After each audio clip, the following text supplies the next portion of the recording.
Dende o Concello xa teñen todo claro de como irá organizado as novas oficinas municipais que o Concello terá na Rúa dos Ferreiros, unha sede que contará cun espazo de 1.300 metros cadrados repartidos en dúas plantas, onde traballarán un total de 70 funcionarios dos departamentos de xestión tributaria e urbanismo. A operación, desde logo, a mí me parece que ten varios cuestións fundamentales. Unha, en primeiro lugar, vai ser unha mellora sustancial para a atención ao cidadán, por dúas razóns. Unha, porque van a estar todos os servicios relacionados con urbanismo e con recaudación e tesorería e xestión tributaria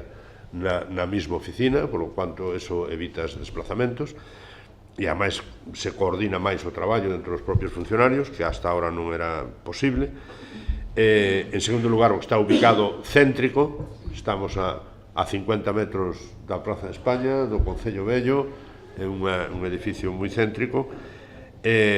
Desde o punto de vista económico, eu creo que foi unha compra excelente. Unhas oficinas que contarán con materiais de última xeración que, por certo, dixeron esta mañá e anunciaron, producirán un aforro enerxético do 50% neste inmoble.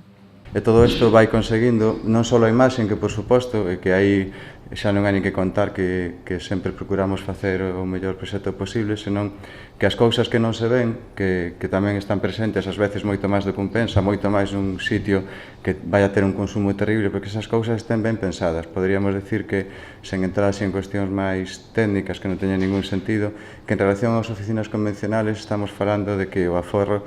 de gasto de enerxía é dun 50%, un 50% menos do que hai agora, en CO2, que está tan de moda o medio ambiente, pois